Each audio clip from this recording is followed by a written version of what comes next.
আজ তুর্যর আকিকা, দুটো গরু দিয়ে হবে।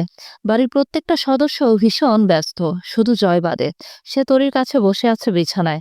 জয়ের বাবা কয়েকবার ডেকেছে, জয় যায়নি। তরির এখন ভীষণ লজ্জা লাগছে। জয় বাবুকে নিয়ে বেলকনিতে একবার রুমে, একবার বাইরে ঘোরাঘুরি করছে। তা দেখে তরি বলে, আপনাকে ডাকছে, একবার নিচে গিয়ে দেখে আসেন। সবকিছু বলা আছে, তারপরেও কেন ডাকে আমাকে? কি বলছেন? গরু একটা মসজিদের জন্য, আরেকটা এতিমখানার রাস্তায় মানুষদের জন্য। বাবুর আজকে চুল ফেলতে হবে ইসলামী শরিয়তে। কিছুক্ষণ পর লোক আসবে, তখন নামবো নিচে। এখন শুধু ঘুরে আসেন, পরেরটা পরে দেখা যাবে। যদি না যান খুব খারাপ হবে কিন্তু। রাগ করছো কি জন্য? যাই। তোমার যদি কিছু লাগে? আশা করা যায় 1 ঘন্টার মধ্যে আমার কিছু লাগবে না। লাগলে জান্নাতকে বা কাউকে ডেকে পাঠাবো। জয় কিছু না বলে মুখটা গম্ভীর করে বাবুকে নিয়ে চলে যায়। তোরে বিছানা থেকে উঠে কোমরে বেল্ট পরে ধীরে ধীরে বাবুর কাপড় ভাঁজ করতে শুরু করে। দিনটাতে সারাদিন সবাই অনেক ব্যস্ততায় নিয়েই কাটে। বিকেল গড়িয়ে গেছে। একজন নার্স রুমে এসেছে তরির খোঁজ খবর নিতে। তিনি তরিকে জিজ্ঞাসা না করে জয়কে জিজ্ঞাসা করছে। একবার বললে বিষয়টা ঠিক আছে, কিন্তু তিনি বারবার জয়কে শুধু জিজ্ঞাসা করছে, তরিকে একবারের জন্যও জিজ্ঞাসা করছে না। তরি ভ্রু কুঁচকে গেল, মুখটা ভার করে নার্সের উদ্দেশ্যে বলে, সিজার কে করেছে? নার্স স্বাভাবিকভাবে উত্তর দেয়, আপনি। তাহলে আপনার মনে আছে, আপনি যে হিসেবে তাকে জিজ্ঞাসা করছেন, মনে হয় সিজারটা উনিই করেছেন। জয় নিজের জিহ্বাকে বের করে একটু কামড় দিয়ে মনে মনে বলে, প্রশ্ন করলে কি সিজার করা হয়? আস্তাগফিরুল্লাহ। পরিস্থিতি হাতের বাহিরে, এখন কিছু বলা যাবে না। দ্রুত রুম ত্যাগ করা লাগবে।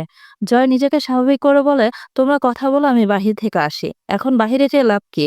বসেন, বাকিটা শেষ করে তারপর যান। রাফিরা তখন ডাকছিল, এখন দেখা করে আসি বলে জয় দ্রুত রুম থেকে বের হয়ে যায়। নার্স নিচু স্বরে বলে, ম্যাডাম আমি এখন যাই, আপনার তো এখন আর কোনো সমস্যা নেই। আপনাকে আবার কে ডেকেছে? এখনো তো কিছুই শুনলেন না।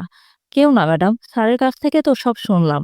পেট আমার কাটা, স্যারের পেট কাটা না। জি ম্যাডাম, বুঝতে পেরেছি। বুঝতে পারলে ভালো। এর পরের বারে কাউকে জিজ্ঞাসা করতে গেলে রুগীকে করবেন, সে ভালো উত্তর দিতে পারবে। ঠিক আছে? আচ্ছা ঠিক আছে ম্যাডাম, আসি। হ্যাঁ। নার্স চলে গেলে তরি সেদিকে তাকিয়ে বলে, আজকাল সুন্দর জামাই নিয়ে মেয়েদের জন্য অন্যরকম একটা জ্বালা। কখন কোন দিক দিয়ে কোন মানুষ নজর দেয়। তরি ধীরে ধীরে জান্নাতের রুমের দিকে রওনা দিল। তুর্য তার কাছে আছে, জিনিয়ার সহ। রাফিরা সবাই মিলে জয়কে ধরেছে। জয় যেন তাদের বাবাদের সঙ্গে কথা বলে বিয়ের বিষয়ে। জয় অনেকক্ষণ তাদের কথা শুনে চুপচাপ হয়ে, এতদিন পরিস্থিতি খারাপ ছিল, এখন তো নেই। তাই যত দ্রুত বিয়ে করে নিবে ততই ভালো। দিন দিন তাদের বয়স বাড়ছে। বন্ধু ছেলের বাঘ হলো, এখন নিজেরা বিয়ে করতে পারে নাই।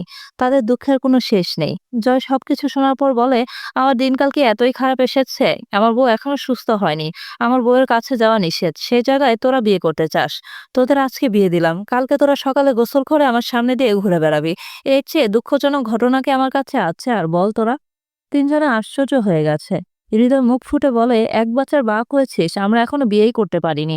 এই জিনিসটা একবার ভাব। রাসেল বলে, আমরা বিয়ের পর তোর সামনে আসবো না। জয় বলে ওঠে, দেখ তোরা কেমন হারামি, বিয়ে করে আমাকে ভুলে যাবি। তোরা আমার সামনেই আসবি না, তার থেকে ভালো তোদের বিয়ে না দেওয়া হোক। রাফি আফসোসের সুরে বলে, আহারে, আজ থেকে তুই 3 বছর আগে আমাকে কত বললো বাড়ি থেকে বিয়ে করার জন্য। তখন বড় মুখ করে বলেছিলাম, এখন করব না, যখন করব তখন তোমাদেরকে বলবো। আর এখন লজ্জায় বলতেই পারি না বাড়িতে। জয় একটু হেসে বলে, তার জন্য আমার খুব আফসোস হচ্ছে। তোরা যে বিয়ে করতে পারিস না, এটা নিয়েও আমার অনেক দুঃখ আছে।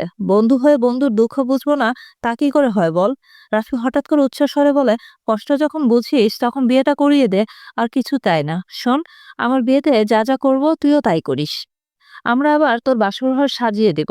প্লিজ দোস্ত, শুধু একবার বাবাকে ফোন দিয়ে বল, আঙ্কেল, রাফির বিয়ের বয়স হয়েছে, বিয়ে দিয়ে দিন। জয় শব্দ করে হেসে বলে, তোরা কি আমাকে লোভ দেখাস? আচ্ছা যা, আমি কালকে কথা বলবো।